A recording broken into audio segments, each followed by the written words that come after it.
And hello everybody, how's it going out there? It's like it was in the 20s this morning. Freezing. And I never wear anything but shorts and a tank top, so I wear these outside when I gotta smoke. Hello! I haven't been around for a while. Sorry folks, I'm in lots and lots of pain. Arthritis is really getting me. Look at this finger, it's turning on me. It's rheumatoid starting right there. But the cold weather affects me just as bad as the hot weather does, but in a different way. During the summer, I get hot flashes. Hot flares, I call them. Or I call them hot flashes, but they're a flare. Flare up are my symptoms, and my skin feels like it burns, and my muscles are tender to the touch.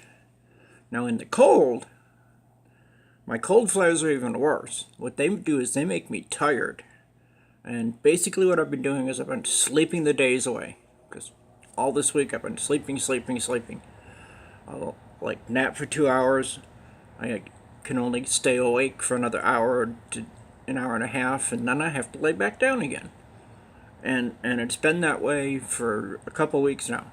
And that's because the weather's changing. Now, as for videos, I need ideas. Help. I especially want to thank Jason. Yes, Jason. My YouTube subscribers. He told me to keep up the good fight. I will do that, bro. I'll keep up the fight. Let me start off with a few things here. I got some...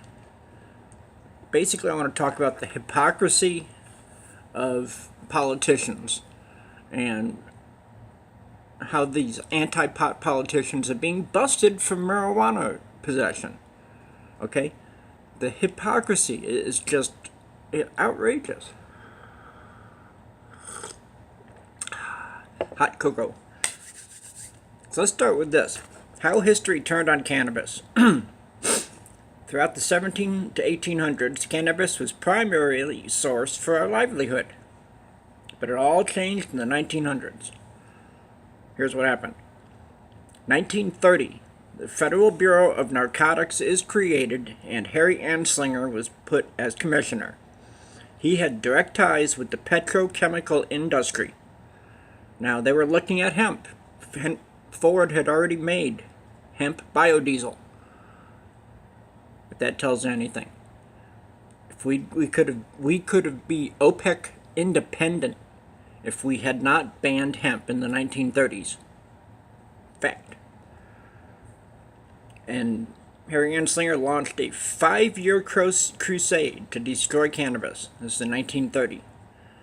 Now, in 1936, the anti-cannabis campaigns are launched across newspapers and other media. Reefer Madness was released, and it described cannabis smokers as rapists, addicts, and monsters. 1937, Franklin Roosevelt signed the Marijuana Tax Act, which essentially bankrupted the cannabis and hemp industries in America. Now, it's important to note that many farmers and honest Americans were still making a living with hemp at this time. That's 1937. 5 years later, World War II, 1942, the government changed its stance and encouraged farmers to grow hemp to support the war effort. They even created a promo video called Hemp for Victory, where it heralds American hemp will go on duty again. Oddly enough, the government ended its support for hemp as soon as the war ended. Jump ahead to the 1970s. In 1969, Dr. Timothy Leary of Tune In, Turn On, Drop Out fame was crossing the Mexico-American border in Texas, got busted with some seeds and some powder on the floor of his car. Well, he went to SCOTUS. He made it a Supreme Court case. They overturned the Marijuana Tax Stamp Act. Now, what happens the next year? Richard Nixon, as the last nail in the coffin, declared a war on drugs and signed into law the Controlled Substances Act, which categorized cannabis as a Schedule I drug which meant it is as dangerous as heroin and has no medical applications. Now, the impact of cannabis prohibition. Even with many states legalizing, when is this written? I don't see a date on this. Anyway, at the date of writing here, many states legalizing medical and recreational, there are still more arrests for cannabis possession every year than for all violent crimes combined. A lot of these are based on racial prejudice and politics. And sadly, these arrests can ruin the future of young Americans while also costing our taxpayers a fortune to enforce into law. Here's just a glimpse of the impact that cannabis prohibition has had on our society. Arrested in 2014 for cannabis. One arrest every 45 seconds. 700,993 people in 2014 alone, just for cannabis possession. It's $3 billion is the tax money spent to enforce cannabis prohibition.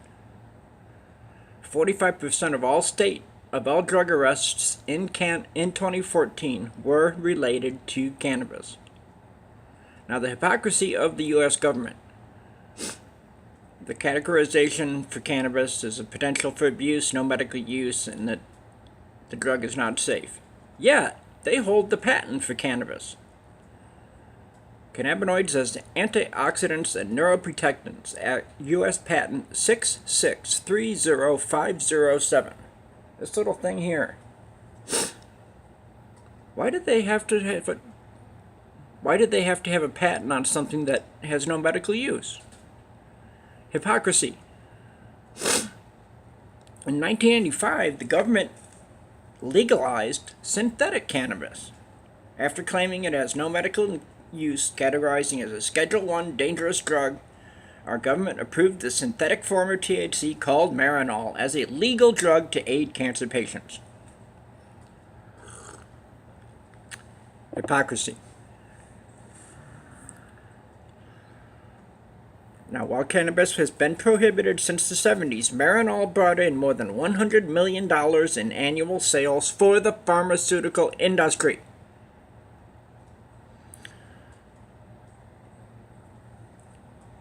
Get away from that. I got another really good website on the clipboard here. Excuse me. Oh, let's start with this. Now, this is from Vancouver, Canada.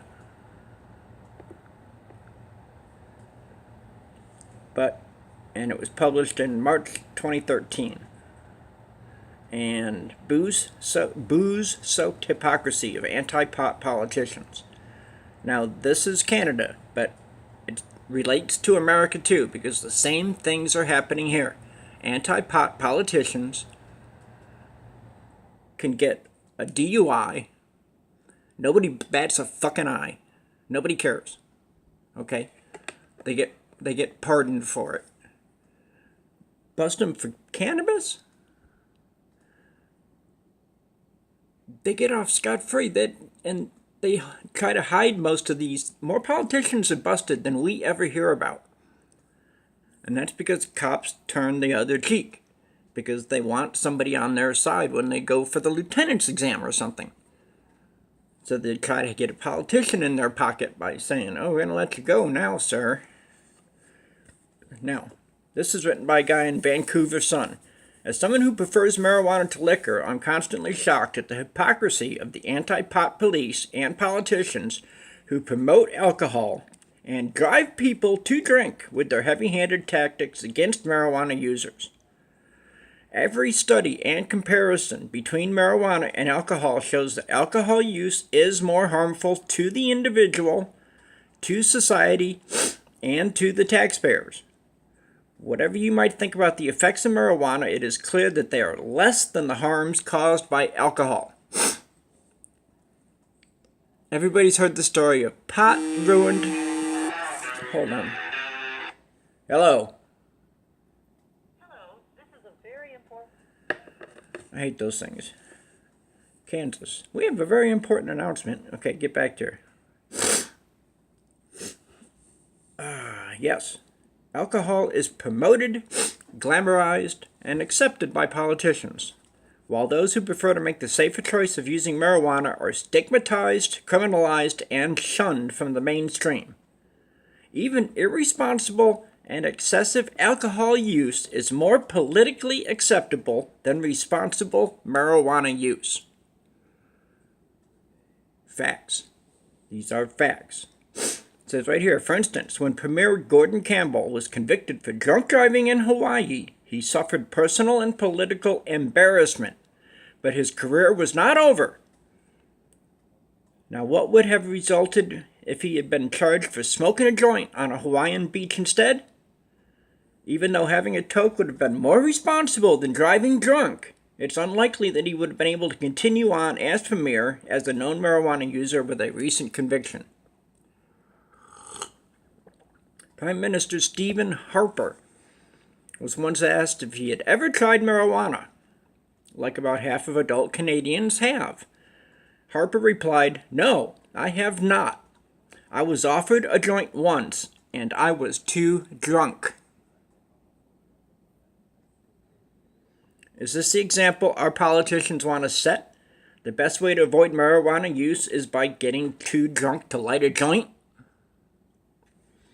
Can we imagine a prime minister ever making the opposite comment, that they were smoking too much pot to drink another beer, or to bother drinking beer? Every political party uses alcohol as a fundraising tool, paying for events and campaigns through the sale of booze to supporters. In British Columbia, the Liberal Party has accepted around $1 million in donations from brewers, distributors, and retailers of alcohol since 2005, while also overseeing a doubling in the number of arrests for marijuana possession in that time. Political pundits play into the pro-alcohol narrative, regularly asking, which politician would you want to drink a beer with? As if consuming alcohol together is the best and only way for Canadians to socialize. Eh? Hosers. So how long will it be until a mainstream politician can also be an open marijuana user? So it's the closest we've come in recent history. Might have been Jack Layton, who even when he had asked if he'd ever tried marijuana, would reply, "Some might say I never exhaled." In other words, he's probably still smoking. So that was that. I have one more. This is called The Injustice. This is from the New York Times. Now, this is from July 2014. Okay? It still applies. Just some of the numbers will be different. America's 4-decade war on drugs is responsible for many casualties, but the criminalization of marijuana has been perhaps the most destructive part of that war, and the toll can be measured in dollars, billions of which are thrown away each year in the aggressive enforcement of pointless laws. It can be measured in years, whether wasted behind bars or stolen from a child who grows up fatherless. And it can be measured in lives, those damaged, if not destroyed, by the shockingly harsh consequences that can follow even the most minor offense. In October 2010, Bernard Noble, a 45-year-old trucker, father of 7, with 2 previous nonviolent offenses, was stopped on a New Orleans street with a small amount of marijuana. His sentence, more than 13 years for a small personal use. And it says here, at least he will be released. A Jeff Mizanski, a Missouri man, was arrested in December 1993 for participating unknowingly, he said, in the purchase of a 5-pound brick of marijuana. Because he had 2 prior nonviolent marijuana convictions, he was sentenced to life without parole. Outrageously long sentences are only part of the story. The hundreds of thousands of people who are arrested each year but do not go to jail also suffer. Their arrests stay on their records for years, crippling their prospects for jobs, loans, housing, and benefits. education too.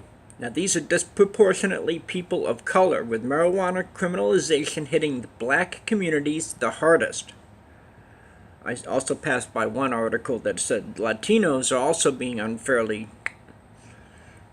but as far as blacks, they come from the middle states: Iowa, D.C., Minnesota, Illinois, Kentucky, Wisconsin, Pennsylvania, South Dakota. Those are the states where it's more likely for a black to be arrested than a white. But I'm skipping ahead there. Meanwhile, police departments that presumably have far more important things to do waste an enormous amount of time and taxpayer money chasing a drug that 2 states have already legalized and the majority of Americans believe should be legal everywhere.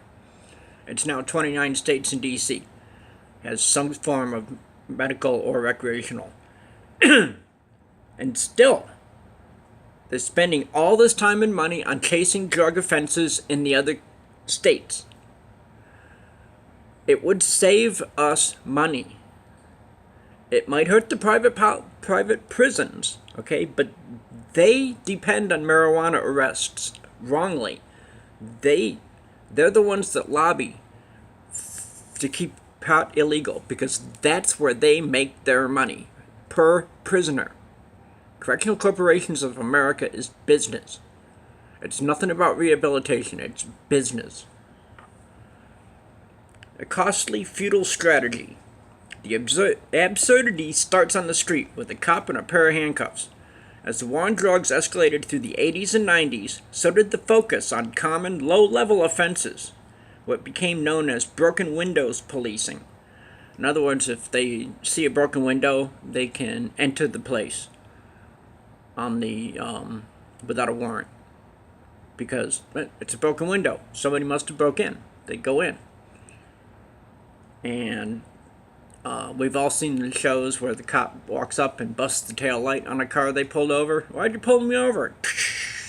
Got a tail light out. That happens, and cops will use things like that. Some bad cops. In New York City, where the strategy was introduced and remains popular today, the police made fewer than 800 marijuana arrests in 1991. In 2010, they made more than 59,000 arrests because of the broken windows policing policy they started.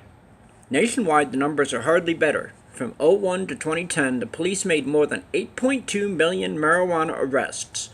Almost 90% were for possession alone of a non-saleable amount, like a gram, just a little bit, a little bud. And let's see, in 2011 there were more arrests for marijuana possession than for all violent crimes put together. The cost of this national obsession in both money and time are astonishing. Each year, enforcing laws on possession costs more than $3.6 billion, according to the ACLU, American Civil Liberties Union. It can take a police officer many hours to arrest and book a suspect. That person will often spend a night or more in the local jail and be in court multiple times to resolve his case. The public safety payoff for all this effort is meager at best.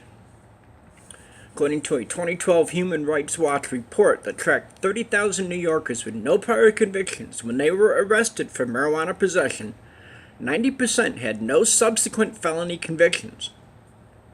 Only 3.1% had committed a violent offense. The strategy is now largely futile. After 30 years, criminalization has not affected general usage. About 30 million Americans every year use marijuana. That's over 10% of the population. 10? Yeah, I think so. 30 million Americans, okay, use pot. And nobody's died. No car accidents. No domestic violence. The only thing a marijuana user is a threat to is cake, Doritos, Netflix. Now, here's the racial imbalance. Well, it says here, police forces across the country are strapped for cash, and the more resources they devote to enforcing marijuana laws, the less they have to go after the serious violent crimes, which are many of them are unsolved, and the police are wasting their time. Time, money, energy is spent on booking people for a little bit of pot. Okay? While there's murders and unsolved rapes and all kinds of shit on the books that they don't have time for because they're too busy trying to get rid of the safest plant that we could ever use for pleasure or for our health. And alcohol, like the one said, somebody in Hawaii, a politician in Hawaii, busted for drunk driving, fine. If he'd been busted for marijuana, his political career would have been over. Let's see, the racial imbalance. Blacks and whites use marijuana at comparable rates. One black, one white. It's equal. Yet in all states but Hawaii, blacks are more likely than whites to be arrested for marijuana offenses. Iowa is 8.3 times more likely to be arrested if you're black. D.C., Minnesota, Illinois, those are in the 7s. Kentucky, Wisconsin, 6%, or 6 times more likely. 5, Pennsylvania. The U.S. average is 3.7 times more likely for a black to be arrested over a white for marijuana possession. I'm glad to see Arizona's down near the bottom at 2.4 times, but it's still too much. There should be no disparity in race, color, creed, national origin. There should not be. I hate racism. I loathe bigotry. The racial disparity. The sheer volume of law enforcement resources devoted to marijuana is bad enough. What makes the situation far worse is the racial disparity. When they use marijuana at roughly the same rates, blacks are 3.7 times more likely than whites to be arrested. In Iowa, like I said, 8.3 times more likely to be arrested. And in the worst offending counties in the country, there's up to 30 times more likely to be arrested. The war on drug aims its firepower overwhelmingly at African Americans on the street, while white users smoke safely behind closed doors. And that's frickin' ridiculous. Okay? It's bigotry, racism, profiling, you name it. Now, only about 6% of marijuana cases lead to a felony conviction. The rest are often treated as misdemeanors, resulting in fines or probation. If the charges aren't dismissed completely. Even so, every arrest ends up on a person's record, whether or not it leads to prosecution and conviction. Particularly in poorer, minority neighborhoods where young men are more likely to be outside and repeatedly targeted by law enforcement. These arrests are accumulating. Before long, a person can have an extensive criminal history that consists only of marijuana misdemeanors and dismissed cases.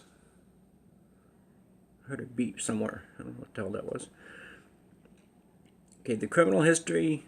That criminal history can then influence the severity of punishment for a future offense, however insignificant it might be. Now, while the number of people behind bars solely for possessing or selling seems relatively small, 20 to 30,000 by the most recent estimates, or roughly 1% of America's 2.4 million inmates. And that means nothing to people like Mizanski, who are serving breathtakingly long terms because their records contained minor previous offenses. And nor does it mean anything to the vast majority of these inmates who have no history of violence. About 90% have no history of violence. And as with the rest, the racial disparity is vast. Blacks are more than 10 times as likely as whites to go to prison for drug offenses. And for those on probation or parole for any offense, a failed drug test on its own can lead to prison time, which means again that people can be put behind bars for smoking marijuana. Even if a person never goes to prison, the conviction itself is the tip of the iceberg. In a majority of states, marijuana convictions, including those resulting from guilty pleas, can have lifelong consequences for employment, education, immigration status, and family life. Yes, let's say you've been over here on a visa and you finally got your American citizenship. They'll take it away from you for dosing yourself with marijuana. It's ridiculous, people. In some states, the felony eviction can even result in a lifetime ban on voting, jury service, eligibility for public benefits like food stamps. Okay? A lot of these people that get out of prison after a bullshit felony conviction for a little bit of pot, and they can't get a business. They can't start a business. They can't own a liquor license. They can't get financial aid for education. Okay? And what does that do? That leaves an uneducated person on the street who's now dead weight to society, all because they press and press and press for more and more and more marijuana arrests, because it's what keeps their prisons full. and it keeps the cops busy.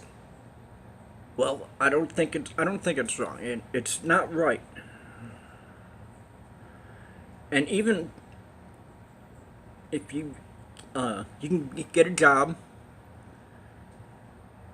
your arrest record is often available online for up to a year for your employers to look at. If they Google you for an arrest report and find you busted for marijuana, boom, you're gone. Yet everybody will have an office party where they got champagne and all kinds of other stuff, punch bowl full of vodka and shit. Alcohol is glamorized in this country. And it's beyond the ridiculous that we suffer. And alcohol it does have some medical effects as an anesthetic and as an antibacterial. Okay, in a pinch, if you're out, and you've got a bottle of Jim Beam and somebody gets, injured badly, you can pour alcohol on the wound, clean it out. And the person can drink some to kill the pain. Pot would be so much better. But that's it. That's alcohol's limit to medical science. That's all it can give us, is an antibacterial, disinfectant, anesthetic. Cannabis cures hundreds of diseases and aids in the reversal or stoppage of hundreds more. It kills cancers. Alcohol kills people. Chemotherapy kills people. Bed sores kill people. SSRIs kill people. NSAIDs kill people. Cigarettes kill people. Domestic violence sometimes kills people. Cannabis, nothing. Zip, zero, null, nada, nix, yet. 9. That's it. We have these anti-marijuana politicians now that are getting busted with pot. No, we're in family values. Nothing more hypocritical than these assholes who stand up on their soapboxes and go for family values, and then they get caught diddling their secretary or having some kind of affair or something. Okay? It happens. Drunk driving happens, and a lot of politicians, they get pulled over, and like I said, a lot of cops will let them go. You know, say they'll call them a cab and they'll let them go because they want a politician on their side. If they're ever looking for a promotion or something, call you little guy. Hey, remember that DUI I let you off on? It can happen. Think about it. But we let these people drive drunk. And these people are in charge of the Controlled Substances Act. So why are they driving drunk and saying no to marijuana, and then they get busted with marijuana? Makes no sense. It's totally hypocritical. So, I need help sharing my videos. Keep share. That's all I can keep saying is share my videos. Tag your state representatives. Tag the president. I have. He never answers. But we need help. And we need everybody to stand up and say, yes, we need legal pot. Why? Because it's a health benefit. That's where I stand on it. I stand on it as medical, because it is. It's a medical marijuana, and it's very efficacious. It is safer than what you see advertised on TV. It's safer than Tylenol, aspirin. Like I said, NSAIDs kill people. I had a girlfriend I lived with for like 15 years up north here.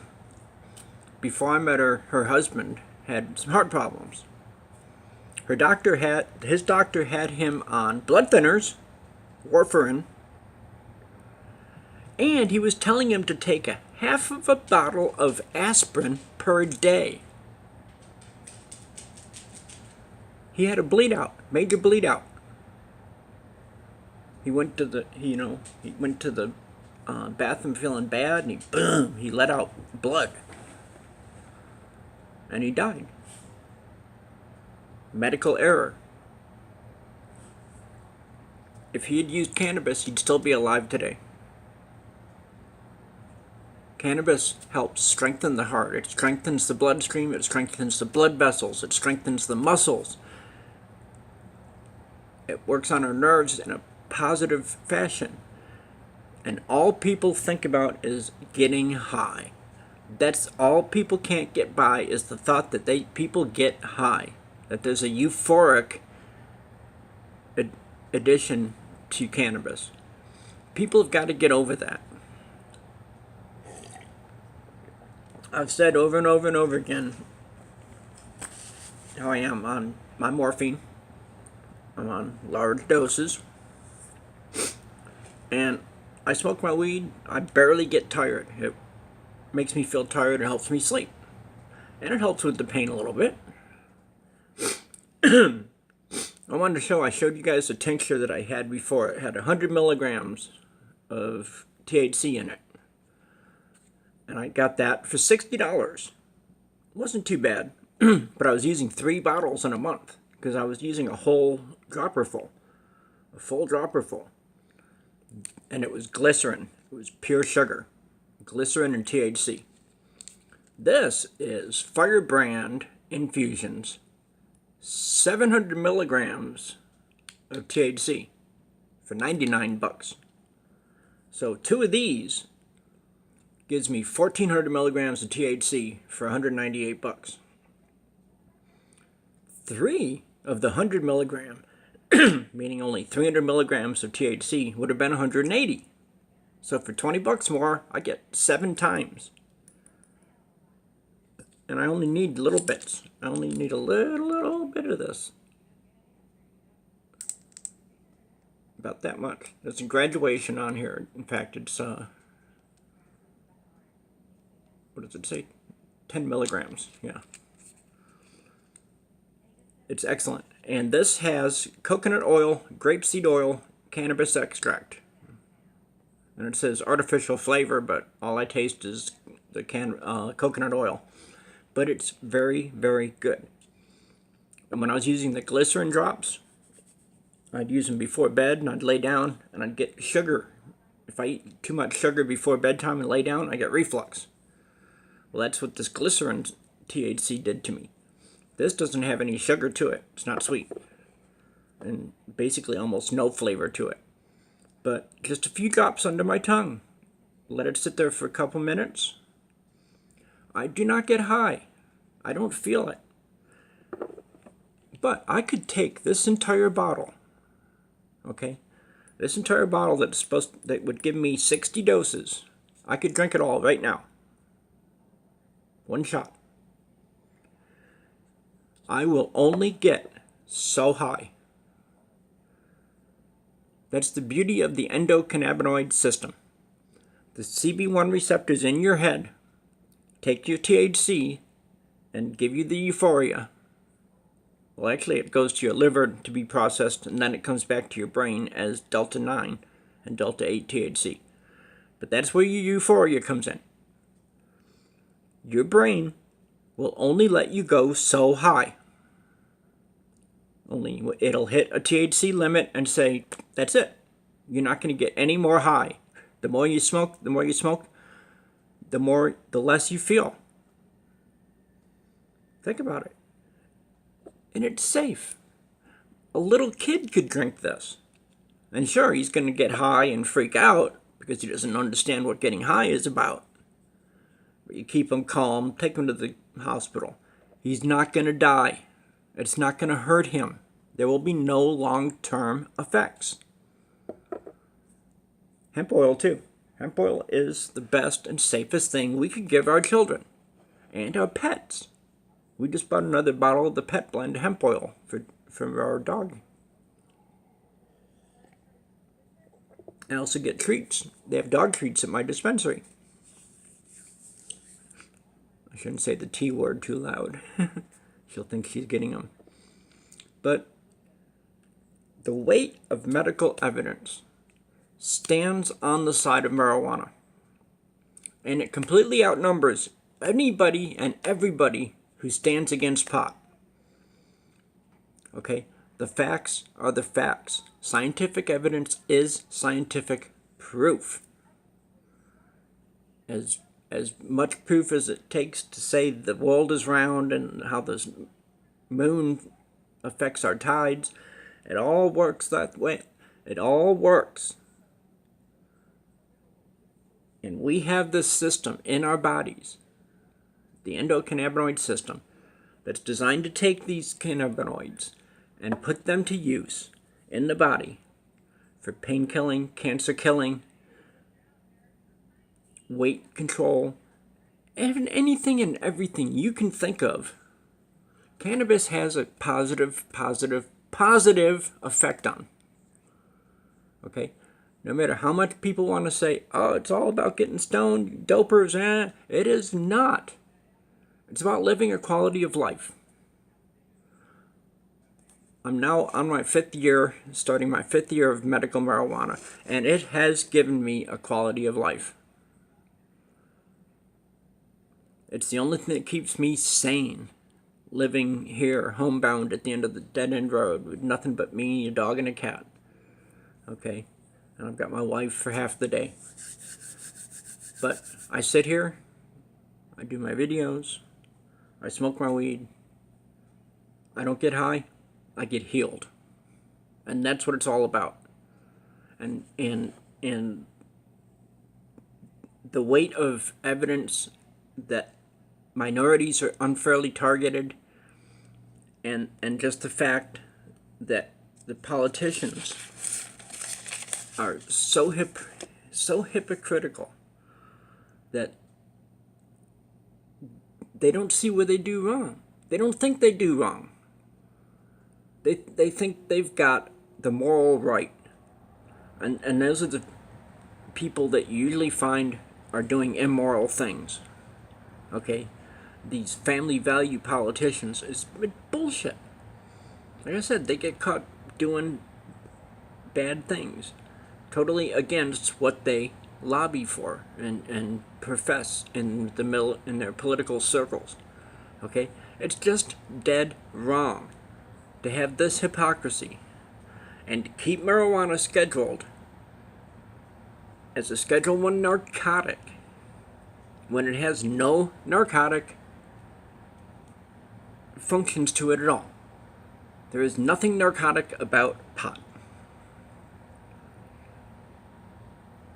Everything you pick up, things that you have in your refrigerator. Peanuts can kill somebody. Pot won't. Unless a bale of it falls on you. If you're staying in the wrong place and this plane flies over dropping bales of weed out, that's the only way pot's going to kill you. Because it's not going to give you heart disease. It's not going to give you any cardiovascular effects. It helps clean the lungs out. COPD, chronic bronchitis, asthma. Gone. And I'm working on my emphysema. It'll be gone soon too. I'm a guinea pig. And I'm glad to use myself as a guinea pig because that's what it takes. It takes somebody who knows, who's using pot and opiates. Okay? Because when they talk about this opiate epidemic, I've seen 5 anti-pot or pro-opioid epidemic shows on TV where they've, in just this last week, Madam Secretary, the president was bitching about the opioid epidemic. They're putting it on TV. Okay? And that's putting a bad idea in people's heads. And they still glorify drinking. They show everybody at the party with their champagne glasses, hey, toast. I'd much rather toast you with a joint. Because alcohol leads to too many bad things. Pot doesn't.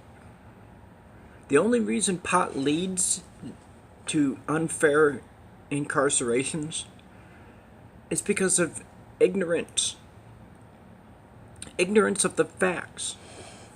Weediots. So I came up with the term, weediots. These people are stupid. They're weed ignorant. They don't know what the hell they're talking about. There's one thing I found. A Department of Justice intern. All the interns were grilling Jeff Sessions. And this one asked him, oh God, what's that? I gotta find that. Hold on, pause. Okay, here we are, back. 43 minutes, okay. So, I found this. There's actually a video, but I'll talk about it. Watch Jeff Sessions go on a nasty rant to the DOJ interns questioning him about weed and cops. They got internal Department of Justice footage obtained by ABC News showing Sessions arguing and mocking several Department of Justice interns who raised serious concerns about police brutality and the war on drugs during a private event held in July. Now, at one point in the video, an intern who identified himself as a law student at UC Berkeley challenged Sessions by invoking Philando Castile and Michael Brown, claiming, I grew up in the projects to a single mother, and the people who we are afraid of are not necessarily our neighbors, but the police. Sessions, clearly annoyed with the comment, did not hide his disdain. He goes, well, that may be the view in Berkeley, he spat, emphasizing the name of the school, but it's not the view in most places. He went on to note that violent crime occurs in cities that have abandoned traditional police activity like Baltimore and Chicago. 2 cities he failed to mention that have also been rocked by high-profile police killings of black men in the past several years. At another point in the event, a different intern brought up weed. After introducing herself as a student at the University of Washington School of Law, she pointed out that, statistically, marijuana is dramatically less lethal than guns. You support pretty harsh policies for marijuana and pretty lax gun control laws. I'm not even sure where you stand on the assault weapons ban, she said, so I'd like to know. Since guns kill more people than marijuana, why lax laws on one and harsh laws on the other? Dismissing her question as apples and oranges, he laughed off the point about gun fatalities and claimed without evidence that last year more car accidents were caused by drugs than alcohol. Without evidence. He's a weediot. He's so ignorant. Marijuana is not a healthy substance, in my opinion. The American Medical Association is crystal clear on that. He added before asking, do you believe that? The intern said, I don't. He goes, okay, doctor, whatever your name is, he responded mockingly, so you can write the AMA and see what they think, why they think otherwise. It sure is nice to know without a shadow of a doubt that America's top lawyer is a complete and total dick. He is. Jeff Sessions is a dick. I got all kinds of stuff here on Jeff Sessions. Up to just a few hours ago is when he mocked. Sessions pisses me off. We need Supreme Court is what we need. We need people like Dr. Oz and Dr. Gupta. Screw the Surgeon General. He's not on our side. At least I don't think so. He doesn't like pot. Because big pharmaceutical companies, they pay off people. I know it. They've got politicians in their pocket. They have to. For these politicians to keep putting marijuana down as a dangerous, life-destroying drug, when it's not. It's completely opposite of that. Alcohol is a complete life-destroying drug, created by man. The cannabis sativa strains, the Cannabaceae family, and our bodies match. Okay? Alcohol is poison. It poisons our liver, gives you cirrhosis. Makes it impossible for people to drive. Oh, I'm driving just fine. Believe me, I know it. I grew up with a drunk father. I've sat there in the car going, waiting for him to crash. That's why I learned to drive, and I ended up driving him home. It's beyond the fantastical to even think of what this weediot says and does, and claiming that drugs are responsible for more vehicular deaths than alcohol. Be right back. Okay, and I'm back. This is from Normal, NORML, working to reform marijuana laws. A review of scientific evidence. It is well established that alcohol increases accident risk. Evidence of marijuana's culpability in on-road driving accidents is much less convincing. Although cannabis intoxication has been shown to mildly impair psychomotor skills, this impairment does not appear to be severe or long-lasting. In driving simulator tests, this impairment is typically manifested by subjects decreasing their driving speed and requiring greater time to respond to emergency situations. Nevertheless, this impairment does not appear to play a significant role in on-road traffic accidents. A 2002 review of 7 separate studies involving almost 8,000 drivers reported crash culpability studies had failed to demonstrate that drivers with cannabinoids in the blood are significantly more likely than drug-free drivers to be culpable in road crashes. This result is likely because subjects under the influence of marijuana are aware of their impairment and compensated for it accordingly. Like I've said before in my videos, an alcoholic knows he's sober when he's not. A marijuana user knows he's stoned. and he knows his limitations.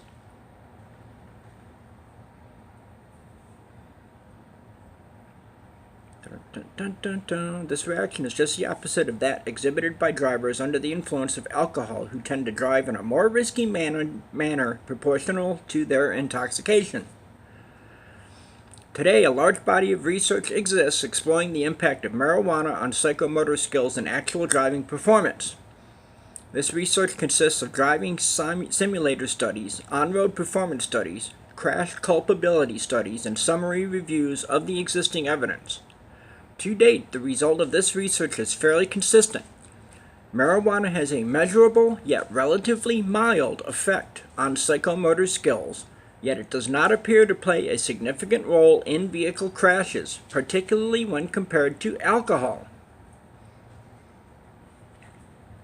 At the present time, the evidence to suggest an involvement of cannabis in road crashes is scientifically unproven. And on today, 7 studies using the culpability analysis reported, involving 7,934 drivers, alcohol was detected as the only drug in 1,785 drivers, and together with cannabis in 390.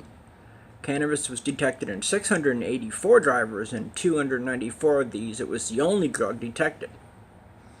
Now, the results to date of crash culpability studies has failed to demonstrate that drivers with cannabinoids are significantly more likely than drug-free drivers to be culpable in road crashes.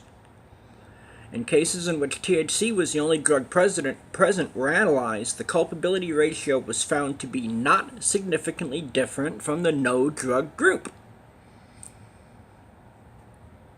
Because we know when we're stoned. I'm an alcoholic. I remember. I'm fit to drive, sure. I wasn't. But the alcohol made me think so. Okay? So, culpability. Who is to blame?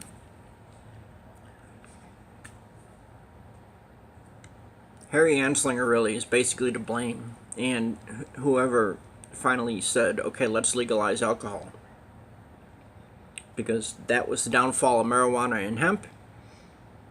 And since then, it's been the increase in alcohol affecting so many lives in so many negative ways. Okay? You don't hear any good stories like he consumed alcohol and cured his cancer. And you'll never hear that. Okay? Or he drank alcohol and cured his cirrhosis. No, just the opposite. But guess what? Cannabis helps rebuild liver tissue.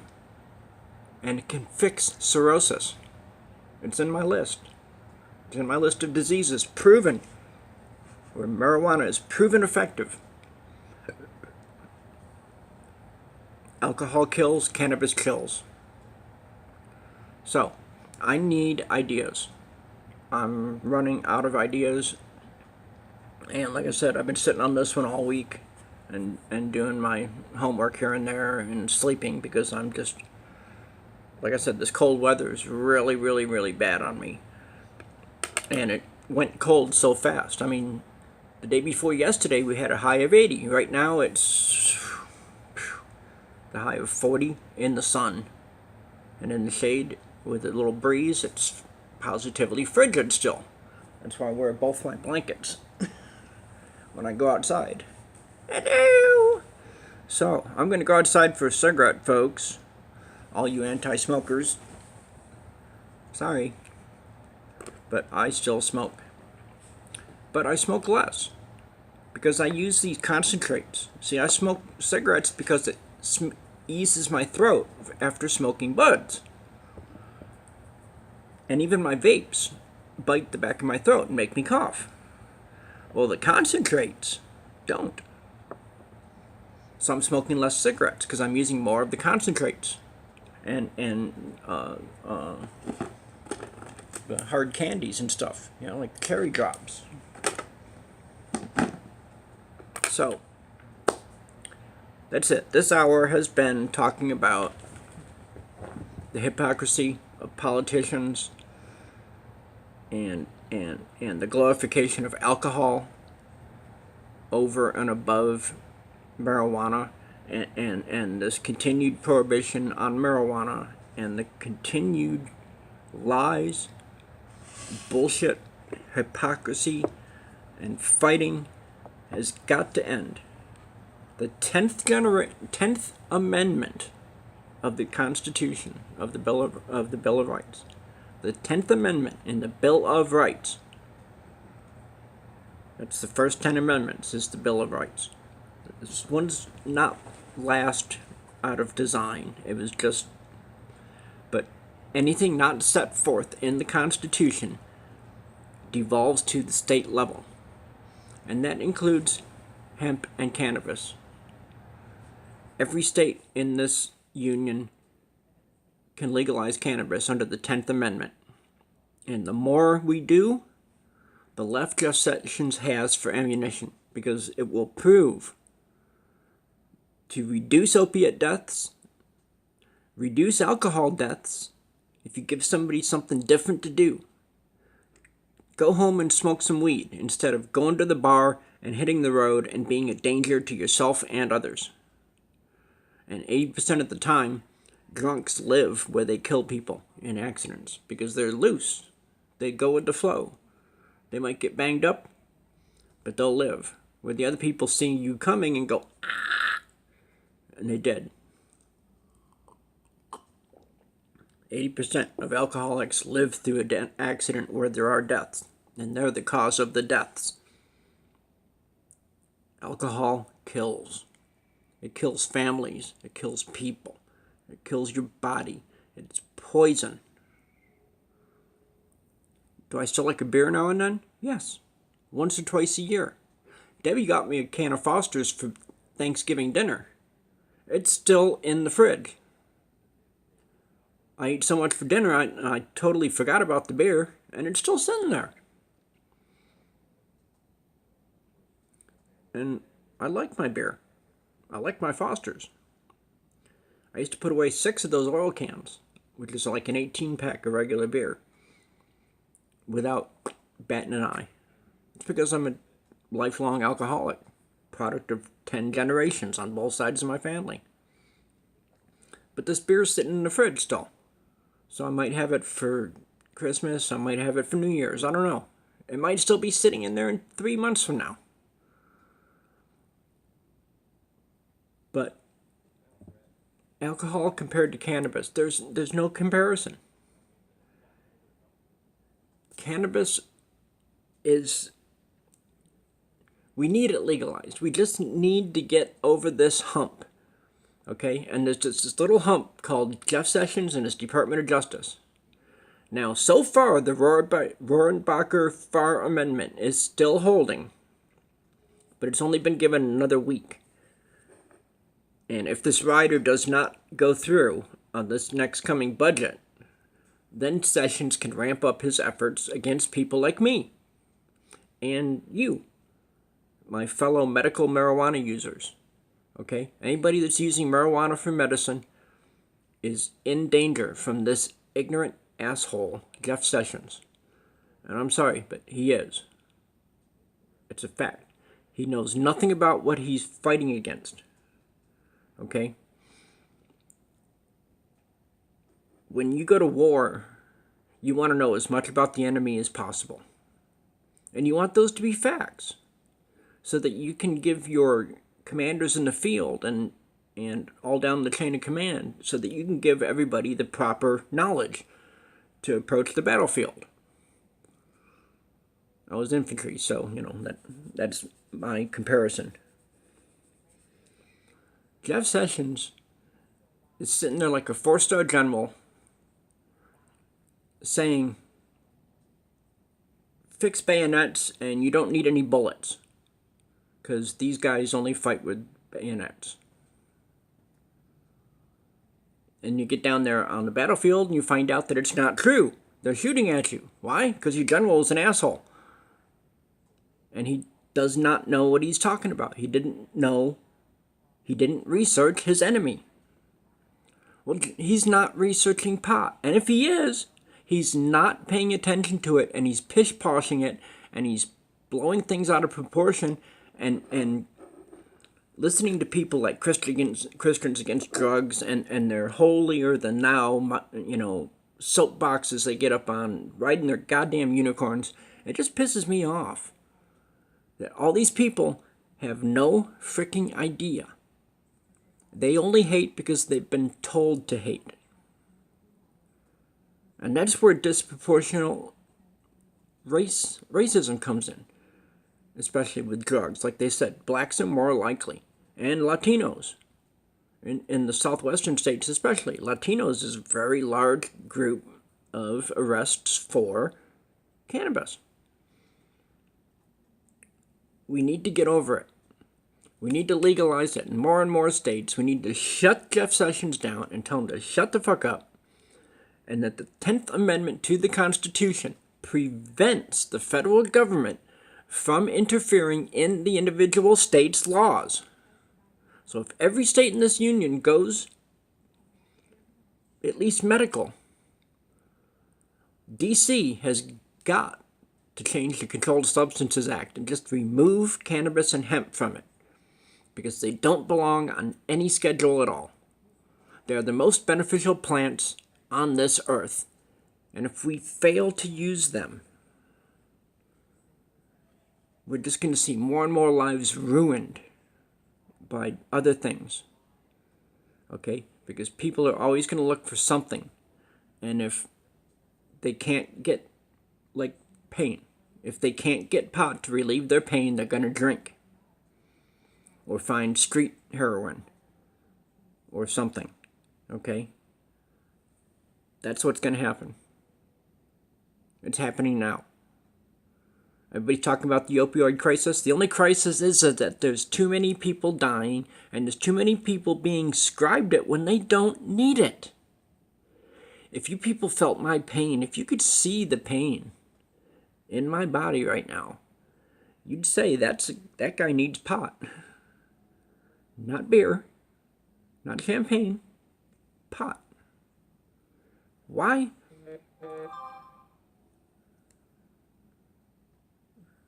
Having a party for the Cardinals. Why? Why can't we legalize pot? Because people like Jeff Sessions, weediots. Share my videos. Give me ideas for another video. I'm running dry. Right? Give me something specific on cannabis only, that I can go on, and I will do all the research. Like I said, I enjoy doing the research. I enjoy doing these videos, but this is number 125, 126, and I'm just running dry on ideas. And like I said, I haven't even been able to think of one all week long, and I've just been sitting here thinking about this video. I just can't think about what else to put for another one. So give me some ideas. Give me some help. I need some help. And thank you to those who continue to watch me on YouTube. Please share me across social media. We need the president himself to listen. Cannabis and cannabinoids are the safest natural substances that we could use. And alcohol is the single most dangerous drug there is, made by man. And all these new pharmaceuticals coming out with plant and animal DNA in it is not what we should be putting in our bodies. These are poisons. These are things that do not belong in our systems. Okay? So, help me out. Free weed. Free cannabis from the prison of ignorance. Thank you very much.